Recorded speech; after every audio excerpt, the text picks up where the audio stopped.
Commerce के लिए भी बताना, सेम क्वेश्चन था मेरे बिल्कुल लिए बिल्कुल। आपसे। यस मिस्टर रॉय, कोई ट्राई आंसर आउट। दे रहा है सर? सर मैं आंसर कोई खुद दे ही रहा है सर? बताता हूँ।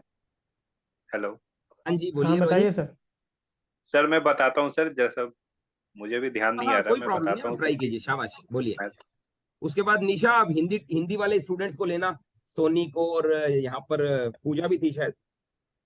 चलिए क्वेश्चन कंटिन्यू कीजिए, पूजा भी है। आंसर दीजिए मैडम को।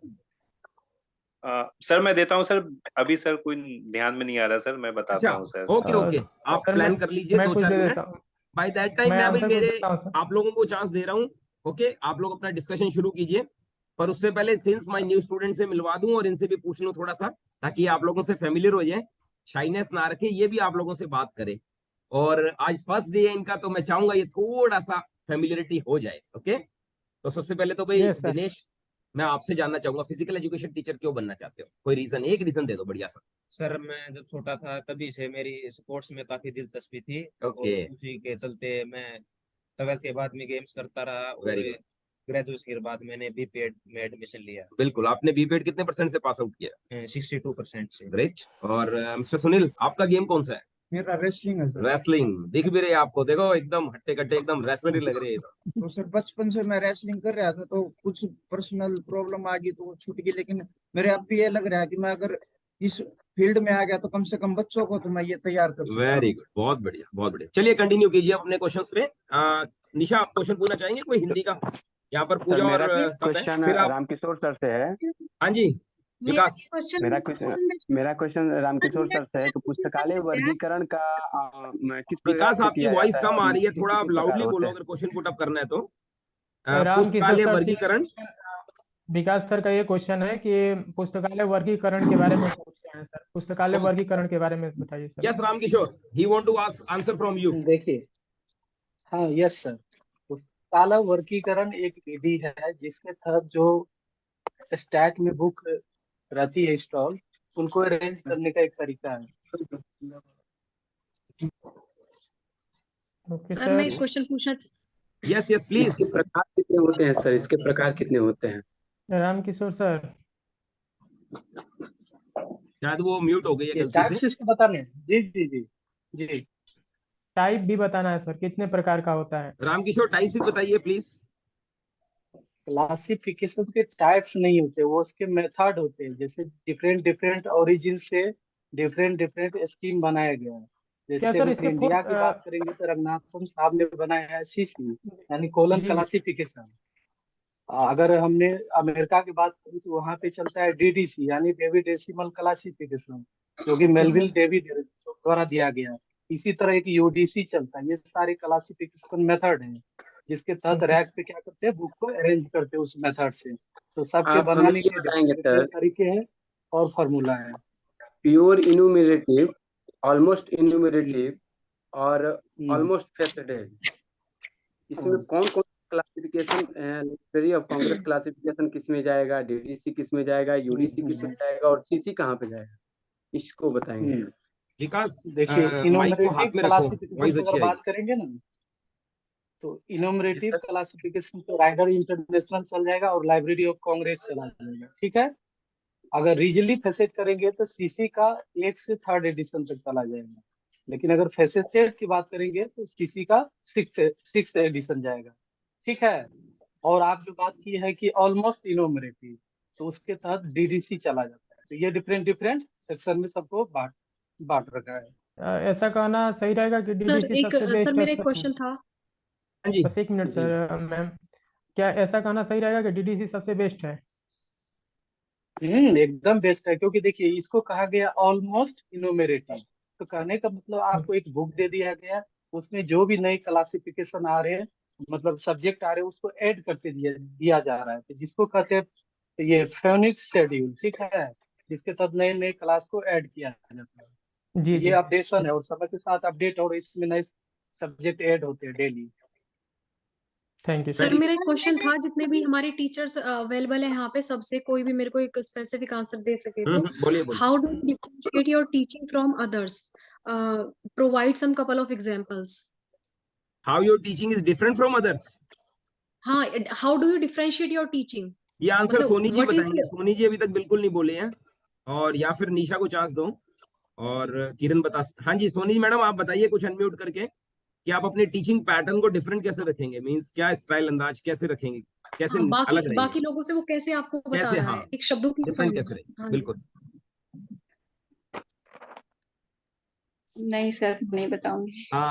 निशा आप ट्राई करोगे, किरण आप ट्राई करोगे, आप लोगों ने एक बार नहीं बोला अभी तक। निधि आप ट्राई यस करोगे? Sir. Yes fast answer. Ma'am अपने टीचिंग स्टाइल को अगर हम डिफरेंशिएट करना चाहते हैं अदर से, तो आईसीटी का यूज कर सकते हैं और बच्चों को ज्यादा से ज्यादा बोलने का मौका दे सकते हैं, उन्हें एक्सप्रेस करने का मौका दे सकते हैं। और जो बच्चा केबल है, मतलब किसी भी पॉइंट को आप इंटरेस्टिंग बनाना चाहती हैं, उसे अगर क्लास में पूछती हैं तो कोई बच्चा जो इंटेलिजेंट है तो वो अगर बता रहा है तो उस पे मतलब सारे बच्चों को इलेबरेट करके कि इस तरीके से आप आंसर, अगर बच्चा इंटेलिजेंट बच्चा जो आंसर दे रहा है तो आप भी इस तरह से आंसर दे सकते हैं, तो उनको भी कॉप अप किया जा सकता है। बाकी और कोई आप लोगों में से और कोई चाहे anybody want to try? Sir मैं इसमें थोड़ा सा ऐड करना हाँ चाहूंगी। जी निधि शाबाश। अपने सब्जेक्ट स्पेसिफिक होगा कि आप अपने सब्जेक्ट में क्या अच्छा जानते हैं, क्या चीज का यूज करेंगे, चाहे सब पढ़ाने का मेथड हो, कि लोग ऐसे करते हैं हम ऐसा, तो आपको अपने से अपने हर सब्जेक्ट का अलग अलग होता है। मैडम जैसे आप अपने मैम सब्जेक्ट का एग्जांपल दे दीजिए हिंदी का, तो मैम बाकी लोग समझ सर मैं जाएंगे। हिंदी की हूँ। सर मैं हिंदी की हूँ, तो जैसे मुझे ग्रामर पढ़ाना है तो मैं जैसे डिडक्टिव और इंडक्टिव मेथड का यूज करूंगी। अगर बड़े बच्चों को पढ़ाना है तो डिडक्टिव मेथड है, छोटे हैं तो इंडक्टिव मेथड है, जैसे उदाहरण देके बताना है। या फिर उनसे बच्चों को ही खुद से इन्वॉल्व करना है, ताकि बच्चे जब इन्वॉल्व होते हैं पढ़ने में या सीखने में तो वो ज्यादा अच्छे से सीखते हैं। राइट। कुछ चार्ट पेपर्स बनवाने हैं क्लास में, जैसे बनवा के लगवा देना है कि बच्चों पे जैसे जो हमारी शिक्षा नीति कहती है कि रट के नहीं सिखाना है ना, तो लेकिन जनरली होता है क्या है कि बच्चे रटने ही लगते हैं क्लास में ऐसे, तो मैं वो ऐसा करूंगी कि बच्चे हमारे साथ साथ सीखें, मतलब कि उन पे बोझ ना पड़े, उनको वो सारा सब्जेक्ट उनका कॉन्सेप्ट बहुत अच्छे से क्लियर हो। मैं इतना उसमें अपना खुद का मेहनत करूंगी, पर्टिकुलरली प्रत्येक हर बच्चे पे ध्यान रखूंगी। अगर वो कमजोर है तो भी, तेज है तो भी, ऐसा नहीं कि कोई तेज है तो सिर्फ उसे ही मौका मिलेगा। हर बच्चे की अपनी अलग मौलिक प्रतिभा है, मैं उसे आगे लाने का, उसे मतलब निखारने के लिए बेहतर प्रयास करूंगी। कुछ ऐसे हो सकता है। ग्रेट। सर रितु मैम का एक क्वेश्चन था कि कंप्यूटर का मैथ में कैसा उपयोग करेंगे, यही क्वेश्चन था मैम ना? हाँ जी हाँ सर, सीनियर सेकेंडरी लेवल पे। हाँ जी, बता रहे हैं मैम कि कंप्यूटर आप जैसे आप बाय द वे आप हाई स्कूल से ऊपर के बच्चों को पढ़ा रही हैं या हाई स्कूल तक के बच्चों को पढ़ा रही हैं, कभी कभी हमको होता है कि ग्राफ बनाना होता है मैम। ग्राफ आप जानती होंगे, ग्राफ हाँ सर, मैं जिसमें हम जानती हूँ। लोग ट्रेंगल रिट्रेंगल वगैरह सब कुछ बनाते हैं मैम। उसी प्रकार से एक प्रोग्राम आता है कंप्यूटर में मैम, और उसको बेस्ट तरीके से आप समझा सकती हैं वहाँ पे। क्योंकि कभी कभी होता है क्या कि कॉपी में पॉइंट को दर्शाने में दिक्कत होने लगती है एक मैथमेटिशियन को, कभी कभी होता है, और बच्चों को भी ये प्रॉब्लम सर होता है। मुझे और आप उसका उस प्रोग्राम का नाम बता सकते हैं क्या? एग्जैक्ट एक्चुअली अभी नहीं मैंने बता कभी अपनी सकता हूँ मैं। टीचिंग में ऐसे यूज नहीं। हाँ जी। अच्छा सर ठीक है एक्चुअली मैम। ये प्रॉब्लम है मैं ना कि मैथ्स में अगर मैथ्स का देखा जाए तो कंप्यूटर्स के कुछ ज्यादा यूज नहीं हो पाता है, क्योंकि मैं खुद ही इसलिए मैं पहले देख लिया कि सिलेबस क्या है, जैसे एक्चुअली उसमें में सेट्स मैथ होता में है, ये है फंक्शन कि होता वो है, स्पेशली तो जो सॉफ्टवेयर है या वो है, उनको यूज कर सकते हैं हम। है हाँ मैम, वो मैं आपको इन्होंने वो कर सॉफ्टवेयर में भेज दूंगा मैम पीडी इसका क्लासेस सर को एक मैं मैसेज ये कर हो दूंगा। सकता है कि मैं ये बोल रहा हूँ बच्चे ना ना, कि अगर कोई सॉफ्टवेयर यूज कर रहे हैं, जैसे कोई एक्सेल ज्यादा यूज कर रहे हैं, तो वो ग्राफ ही बनाने में ना उसके लिए एक्सपर्ट होना पड़ेगा। तो जैसे जो जो जनरल चीज है वो तो कोई टीचर सीख सकता है, और ज्यादा रोहित सीखने के सर, लिए तो आपको उसमें बहुत एंटर करना पड़ेगा। हाँ बोलिए। रोहित सर वो सीखना ही है सर, ना कि वो तो बनाने वाली बात है सर, वहां तो वो आंसर ही मैं हमको समझ देना रहा है। हूँ, लेकिन मैथ्स के लिए ना, जैसे जो मैथ्स पढ़ा रहे हैं ना उस वो बोल रहा हूँ, कंप्यूटर से कुछ ज्यादा हेल्प है ना, आप ऑनलाइन पढ़ा सकते हो, कुछ आप डेटा है वो दिखा मैम सकते हैं। अब जैसे फंक्शन मैं पढ़ाना बताऊं, हो, इंटीग्रेशन आईसीटी पढ़ाना का, हो, डिफरेंशिएशन पढ़ाना हो। सर एक मिनट, आईसीटी का हाँ प्रयोग बोलिए। इस तरीके से भी कर सकते हैं कि क्लास में ना करके, आजकल हर बच्चे के गार्जियंस के पास मोबाइल होता है और वो ओके। स्कूल वाले यूज करते हैं, तो आप कुछ मतलब कुछ उनको प्रोवाइड कराइए, कोई वीडियो प्रोवाइड कराइए कि आप ये देख के आइए, कल हम इस पे बात करेंगे। आपको मतलब अपने से पढ़िए, देख के समझिए, फिर इस पे हम अगले दिन हम बात करेंगे कि आपने क्या समझा, कहाँ कमी रह गई, हम और कैसे बता सकते हैं। पूरी तरह क्लास में यूज नहीं करें तो भी इस तरीके से भी हम कर सकते हैं। सोनी मैम, आईसीटी के बारे में थोड़ा बताइए, आईसीटी है क्या? Sir, ICT information and communication technology, जिससे हम अपने शिक्षण को मतलब टीचिंग लर्निंग को हम इफेक्टिव बनाने के लिए इसका यूज करते हैं। इसका यूज हम ऑनलाइन और ऑफलाइन दोनों मेथड में कर सकते हैं। जैसे कोई भी इलेक्ट्रॉनिक डिवाइस है जिसका हम यूज करते हैं, कभी कभी हम ऑनलाइन प्रोग्राम्स देखते हैं, ऑनलाइन वीडियो देख के उसका यूज करते हैं, कभी हम उसको सेव कर लेते हैं, जैसे यूट्यूब पे है ये, इस तरीके की चीजों को। इससे बच्चे में क्या होता है ना, इंटरेस्ट डेवलप होता है। जब बच्चे में इंटरेस्ट डेवलप होगा तो फिर वो अंदर से मोटिवेट होगा उस चीज को सीखने के लिए। और आईसीटी का यूज इसलिए भी किया जाता है कि जब हमारा एक से ज्यादा सेंसरी ऑर्गन्स यूज होता है सीखने के लिए, मतलब कोई भी चीज सीखने के लिए, तो जो हम सीखते हैं वो ज्यादा स्थायी होता है, ज्यादा प्रभावी होता है। मतलब अलग अलग बच्चे होते हैं, कुछ देख के सुनते हैं, कुछ मतलब देख के सीखते हैं, कुछ सुन के सीखते हैं। और एक जैसे कि साइकोलॉजी कहती है कि जितने ज्यादा ही हम चीजों का जैसे आंख कान मतलब सब कुछ देख रहे हैं, सुन रहे हैं, तब सीख रहे हैं। तो इसलिए हम आईसीटी का प्रयोग करते हैं। अभी मैम आ जाएंगे हम, तो कौशिक सर से आप ही के क्वेश्चन का आंसर लेना चाहूंगा। कौशिक सर, अनम्यूट करिए सर। आईसीटी आईसीटी एक बेस्ट प्रोग्राम है क्या सर? ये आईसीटी क्या है, थोड़ा बताइए सर। रिसर्च प्रोग्राम है या पर्टिकुलर प्रोग्राम है सर?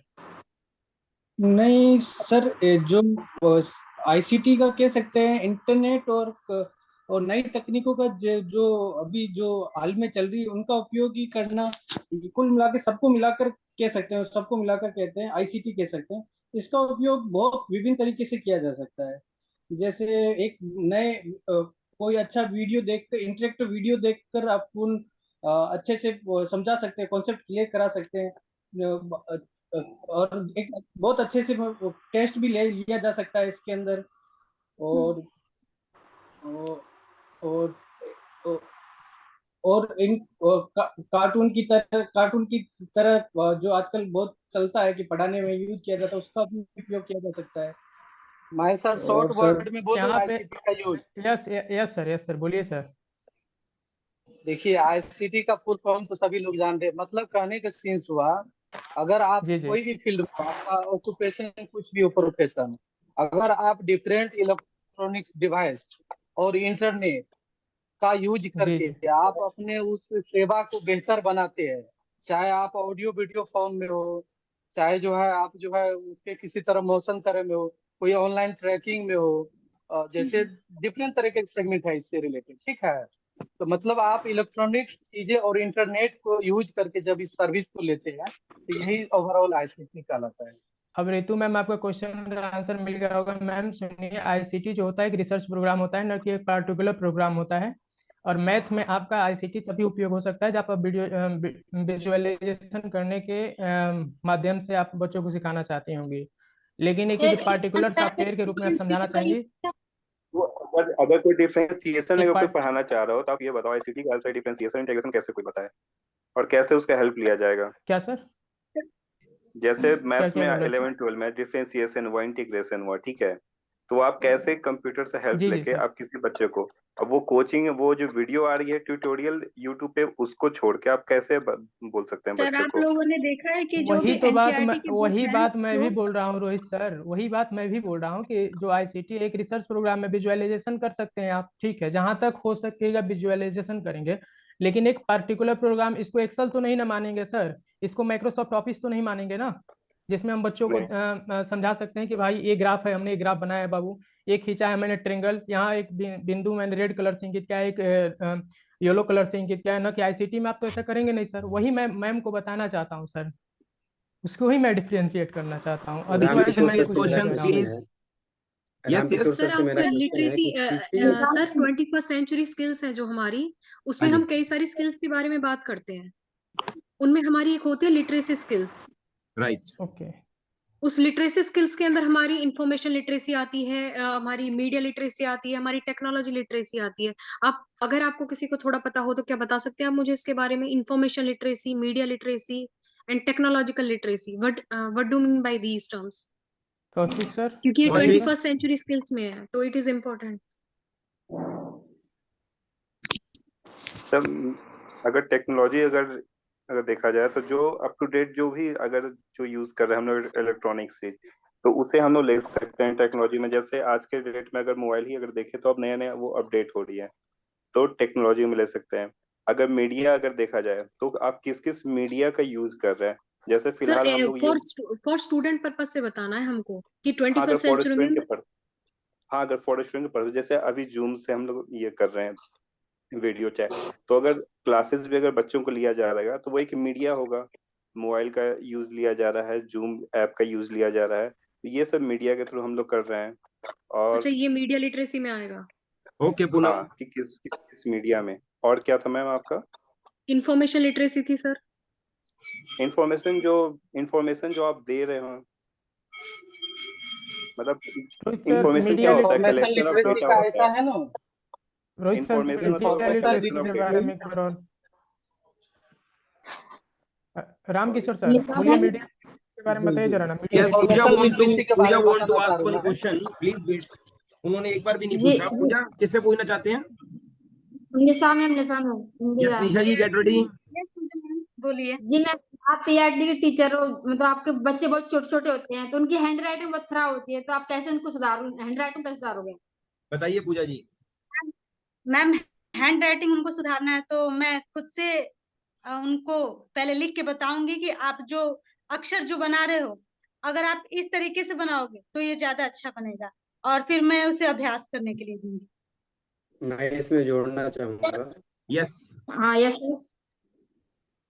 जी सबसे पहले हैंड राइटिंग चाहेंगे कि 2 दिन 4 दिन में सुधर जाए, तो वो नहीं चीज़ सर, नहीं सुधरती है। कम से कम उसके लिए 2 मंथ तो लग जाते हैं, 2 महीना का समय लगेगा हैंड राइटिंग को सुधारने में। उसमें क्या किया जाएगा कि जो 4 लाइन्स वाला जो कॉपी होता है, इंग्लिश के राइटिंग सुधारने के लिए क्या करेंगे कि 4 लाइन्स वाला जो कॉपी होता है, उसके अंदर बच्चों को क्या करेंगे, छोटे बच्चों को, कि वो ड्राइंग ऐसे ऐसे ऐसे ऐसे करके बनाते रहे 2 दिन तक।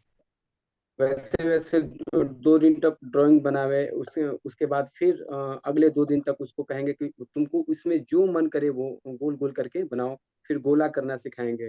फिर straight, next 2 days straight line खींचना सिखाएंगे, वही 4 लाइन के अंदर। धीरे धीरे धीरे और फिर जा करके जो कि टी हो गया, एल हो गया, आई हो गया, ऐसे वर्ड हो गया, तो फिर उसको लिखना नेक्स्ट 2 डेज सिखाएंगे। उसके बाद सर मेरा एक सवाल है। जी ma'am. Hello. Yes yes continue. Kaushik, Aditya, anybody? Sir मेरा एक रोहित क्वेश्चन है। अगर सर किसी बच्चे का अगर मार्क्स से अगर कम आती है, ठीक है, और उसके पेरेंट्स अगर आते हैं वो बहुत गुस्से में रहते हैं कि बच्चे का मार्क्स कम आया, तो उसे कैसे हैंडल करेंगे? आप बताओ कैसे हैंडल सर करेंगे? क्या सारी जिम्मेदारी टीचर्स की ही होती है, पेरेंट्स की नहीं होती क्या? ऐसा तो मैं बोल नहीं वहाँ सकते नहीं मैडम आप बोलूंगी, स्कूल लेकिन के अंदर ऐसे लेकिन सर ये सवाल उठना चाहिए ना कि टीचर्स के साथ, जैसे कि मैंने देखा है, मैं खुद भी ये चीज जानती हूँ कि जैसे केवी की बात बता रही हूँ कि कुछ बच्चे ऐसे हैं जो कई सारे क्लास के बच्चे मैथ में बहुत कम नंबर आ रहे हैं, तो ये सबसे ज्यादा जरूरी तो टीचर का है कि आप ऐसा कैसे पढ़ा रहे हैं कि सारे ही बच्चों का कम नंबर आ रहा है, लेकिन कोई नहीं बोल रहा है। पर मैं अगर बोल दूं अगर इस बात को, तो ये बुरा माना जाएगा कि आप ही, मतलब ऐसा क्यों, सारा जिम्मेदारी घर वालों पे वो लोग डाल देते हैं। मैम लेकिन इंटरव्यू में तो ये बात नहीं बोल सकते हैं। रोहित सर लेकिन इसका बेस्ट नहीं, आंसर देंगे। रोहित सर कभी इंटरव्यू कभी देकर आप आए कह हैं। सकते हैं कि अपने सर बारे अपनी में तरफ से हम बताइए भी ध्यान आपको रखेंगे, अपना लेकिन क्या देना होगा हमारे साथ साथ 100%। आपको जो भी दिया जा रहा है वो आप घर पे उसको कंप्लीट, आप भी उस पे ध्यान रखिए। जैसे टीचर पूरी मेहनत स्कूल में कर रहा है, ठीक है, उसके साथ ही पेरेंट्स की भी जिम्मेदारी होती है कि वो जो स्कूल में काम दिया जा रहा है रेगुलर, मतलब वो रेगुलर बेसिस चीज पे वो आप कर रहा है कि हिंदी में नहीं। बताइएगा ना मैम। कुछ मैम ऐड इसमें करना इसमें चाहूंगी इसमें हम वो एक चीज और ऐड चीज कर आप सकते हैं मेरे ख्याल मैम से। मैं कुछ ऐड करना चाहूंगी इसमें। अगर बच्चे का परफॉर्मेंस खराब रहा है तो पर्टिकुलर सब्जेक्ट को भी ध्यान रखा जाएगा कि किस सब्जेक्ट में उसका ज्यादा परफॉर्मेंस खराब है। उस सब्जेक्ट के टीचर को उससे अवगत कराया जाएगा कि आप इस बच्चे को इस सब्जेक्ट में थोड़ा ध्यान दीजिए, और साथ ही पेरेंट्स को भी हम कहेंगे कि आप भी घर पे थोड़ा बच्चे को ध्यान दीजिएगा, जो चीज पढ़ रहा है, यहाँ से जो होमवर्क दिए जा रहे हैं, जो मतलब वो सही से कर रहा है या नहीं, वो मतलब जो चीज याद करने को दिया जाएगा खुद वो पढ़ रहा है कि नहीं। सेल्फ स्टडी भी इम्पोर्टेंट है, बच्चे को थोड़ा मोटिवेट कीजिए कि वो सेल्फ स्टडी भी करे, तो उसकी जो परफॉर्मेंस है वो बेटर।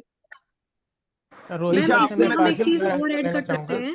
कि जैसे अगर ऐसे सीनियर सेकेंडरी टीचर की अगर बात करें, तो अगर बच्चे की इस तरह की कोई कंप्लेंट हमारे पास आ रही है, तो अगर मैंने फेस की है ये सिचुएशन, पेरेंट अगर आते हैं वो हमारे ये सब रीजंस को कंसीडर ही नहीं करते, क्योंकि अपनी गलती कोई एक्सेप्ट नहीं करना चाहता। तो शायद हम एक अप्रोच ये यूज कर सकते हैं कि जो हम क्लास टेस्ट ले रहे हैं या बच्चों के जो रिकॉर्ड्स हमारे पास हैं, हम उनको दिखा सकते हैं कि sir there is a improvement, है ना, यहाँ बच्चा यहाँ से शुरू कर रहा है, बच्चा यहाँ तक पहुंच रहा है, there is a improvement, so we can expect good in the near by future, we are doing our best. और अगर आपका सपोर्ट हमें मिलेगा तो हम बच्चे को और आगे बढ़ा सकते हैं, क्योंकि वहां पे हम पेरेंट्स के साथ ना शाउटिंग मैच तो कर ही नहीं सकते, क्योंकि हमारे पास वो पावर ही नहीं होती, क्योंकि हमें सपोर्ट करने वाला तो प्रिंसिपल भी नहीं होता। तो हम ये कह सकते हैं, हम रिकॉर्ड्स दिखा सकते हैं, जो क्लास टेस्ट हम ले रहे हैं, जैसे 10 मार्क्स के हम लेते हैं, जिसका हमारे पास रिकॉर्ड्स होता है, या वर्बली जो हम बच्चे को ग्रेडिंग देते हैं क्लास में अपना रिकॉर्ड मेंटेन करने के लिए, हम ये कह सकते हैं कि there is a improvement in the progress of child. PD classes में जो सर हैं, पीडी क्लासेज में जो फिजिकल हाँ यार, हमारे बच्चों को भी मौका दो, सही बात है। उनसे एक क्वेश्चन है सर, एक कोई फिजिकली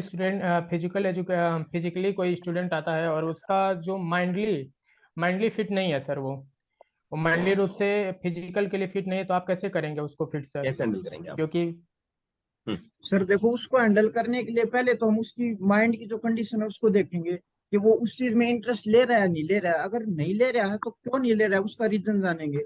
और फिर हम उसको, हो सकता है कि जैसे ज्यादा बच्चे हों, वो अपने आप को वहां पे कंफर्टेबल नहीं ले रहा, तो उससे एक बार बात करके, या थोड़ा वो अपने आप को वहां पे उस कंडीशन में ठीक समझ रहा नहीं, तो उसकी कंडीशन को देख के उससे बात करके, कई बार हम जहाँ पे जैसे गेम होते हैं वहां पे अपने आप को कंफर्टेबल महसूस नहीं करता कि जैसे इतने बच्चे मैं यहाँ पे काम कर पाऊंगा या कम होगा या नहीं होगा, तो उससे बात करके या थोड़ा उसको देख के, तो उसको टाइम दे के, या उससे पूछना पड़ता है कि भाई आप इस गेम में पहले ठीक थे, अब आपका परफॉर्मेंस नहीं आ रहा। तो कई रीजन होते हैं, तो उससे पहले तो हमें माइंडली उसका माइंड सेट है या नहीं है, उस बेस पे हमें उससे बात करनी चाहिए। और फिर उसके साथ कई बार घर की कंडीशन ऐसी हो जाती है कि बच्चा वहां पर भी घर की कंडीशन के कारण जैसा परफॉर्मेंस देना चाहिए वो नहीं होता, तो कई चीजें होती हैं, तो उससे बात करके और फिर वो उसमें प्रोग्रेस क्यों नहीं करना, उन चीजों पे ध्यान देना हमें जरूरी होता है। सर, ई ग्रंथालय में 3.0 और 4.0 में डिफरेंसेस क्या है? बताइए सर। रामकिशोर सर बताएंगे बढ़िया से। Yes ma'am. रामकिशोर 3.0 और बेनिफिट नहीं किया अभी तक। रामकिशोर ऑलरेडी इंटरव्यू दिया लाइब्रेरी का, जो कि 3.0 जो है आपको लाइब्रेरी का। हाँ, AWS आप लोगों को बहुत अच्छा गाइडेंस दे सकते हैं, अपना एक्सपीरियंस शेयर कर सकते हैं।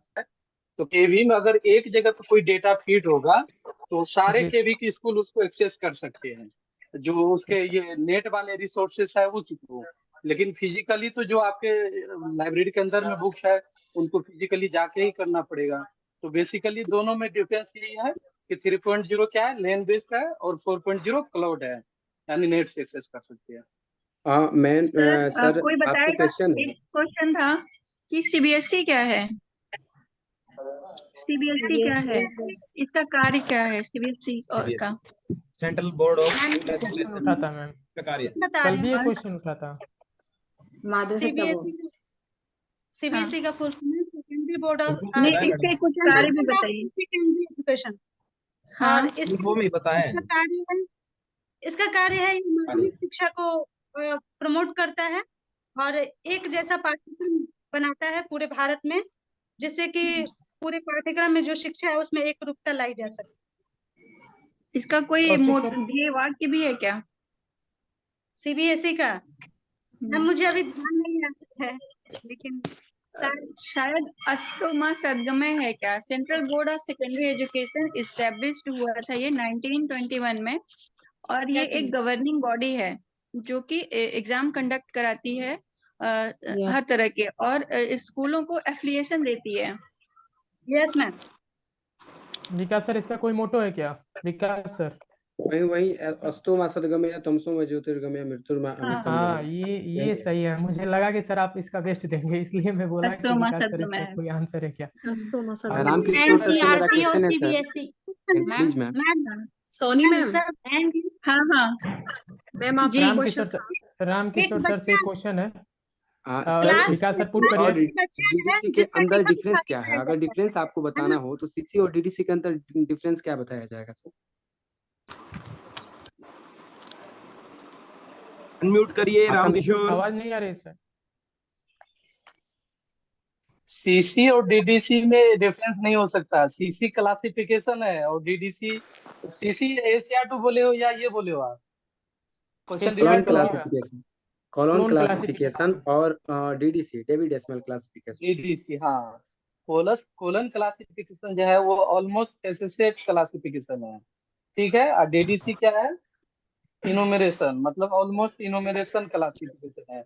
मतलब इसमें डीडीसी ये में भी कहा आपको जा बने सकता है सर, बनाया, इसमें ये भी कहा जा सकता है कि कॉलोन क्लासिफिकेशन मिक्स्ड क्लासिफिकेशन है और ये प्योर नोटेशन पे कार्य करने वाला वो है। नोटेशन बेस पे बात करेंगे तब ये होगा, लेकिन इसकी नेचर जो है वो मैंने नेचर बताया। और नेचर कहने का सेंस हुआ कि अगर डीडीसी में बने बनाए नंबर आपको मिलेगा, जो कि वो लिखा हुआ मिलेगा, आपका जो शेड्यूल है उनका, यानी जी जी 4 वॉल्यूम में अभी, तो 4 वॉल्यूम में आपको वॉल्यूम 3 और ये 2nd और 3rd जो होगा उसके अंदर आपको लिखा शेड्यूल पे रहेगा। आपको क्लास नंबर मिलेगा, ठीक है।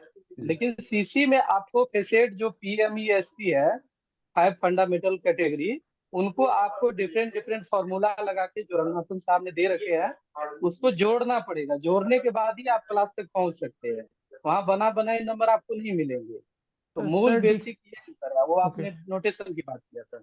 सर डिक्शनरी कैटलॉगिंग एक आता है सर, 2 टाइप है कैटलॉगिंग के, 2 टाइप्स है ना सर। एक मुझे एग्जैक्ट पता नहीं डिक्शनरी सर। कैटलॉग है एक। Yes sir. और एक सर 2 है सर। वो कैटलॉगिंग का पहला बुक है जो कि CA कट्टर द्वारा 1876 में लिखा गया था। जी जी जी ठीक है, तो वो कैटलॉगिंग के लिए, क्लासिफिकेशन के लिए नहीं है। सर हमें भी लाइब्रेरी की डिजिटाइजेशन काफी नॉलेज और हो गई है। ऑटोमेशन में क्या अंतर है? सोनी मैम, एक क्वेश्चन था डिजिटाइजेशन आपसे। करने का सेंस हुआ, डिजिटाइजेशन का सेंस हुआ जो आपके फिजिकल फॉर्म में है रितु जल्दी उनको आप क्या कर रहे हैं, सॉफ्ट कॉपी में ट्रांसफर कर सोनी रहे हैं। मैम, हमारा एक हमसे क्वेश्चन पूछा जाता है वो जनरली इंटरव्यू के टाइम पे, व्हाट इज योर स्ट्रेंथ, और हम उसका मोस्टली आंसर करते हैं that we are hard working, we are having patience, we are collaborative. Ma'am आप मुझे अगर वो मुझसे पूछे हार्ड वर्किंग, एक्सप्लेन करिए मैम, मतलब मेरे हाँ से तो पूछना फिर चाह आप रहे हैं अपने कि हाँ तो आप अपना बताएंगे कि आप हार्ड वर्किंग कैसे हैं, आपने क्या अलग किया है कि जी। जैसे एक मैंने इंटरव्यू ही देखा था, उसमें किसी ने बताया था कि हार्ड वर्किंग लिखा किसी लड़के ने, और जबकि उसका बैकग्राउंड सब कुछ अच्छा चल रहा था, सही समय पे पढ़ाई हुई, घर से अच्छा था, उसने भी कहा कि आई एम हार्ड वर्किंग। और एक लड़की भी बोली कि आई एम हार्ड वर्किंग, जबकि वो एक रूरल एरिया से बिलोंग करती थी और घर के सारे काम करती थी, उसके बाद ट्यूशन भी देती थी। तो जो भी आप बताएंगे उसका एक ऑथेंटिक रीजन आपके पास होना चाहिए कि why I am hard working. तो जरूरी नहीं मतलब कि हार्ड वर्किंग, हाँ आप अपने से उसको बताइए कि अगर मेरे पास पेशेंस है तो कैसे, वो पेशेंस आपने कहाँ दिखाया, कैसे दिखाया, आपकी अभी तक की जिंदगी में वो कैसे है। या जैसे आप पढ़ाती हैं तो ठीक है, मैं वहां भी करती हूँ, उसके साथ मैं तैयारी भी करती हूँ, है ना। तो इस तरीके से आप उसका आंसर खुद ही बनाइए कि मैं इसको कैसे। मैं कुछ बोलना चाहता हूँ बहुत क्वेश्चंस है सबके पास, मगर शॉर्टेज ऑफ टाइम क्लास और को 10 लास्ट मिनट मोमेंट में होते बना हैं, दिया तो जाए सबके सर स्माइल आज। चाहिए होते हैं मुझे। आपके स्माइलिंग फेसेस दिखा दीजिए एक बार। हाँ, सबसे ज्यादा स्माइल उज्जवल की आ रही है। एक बार स्माइल आदित्य, आप भी स्माइल बहुत कम करते हो यार। हाँ सर फिलहाल तो टेंशन है बहुत ज्यादा। नहीं, स्माइल बहुत अच्छी है पर आप लोगों की, और वो रखिए प्लीज, है ना, उसको मेंटेन रखिए।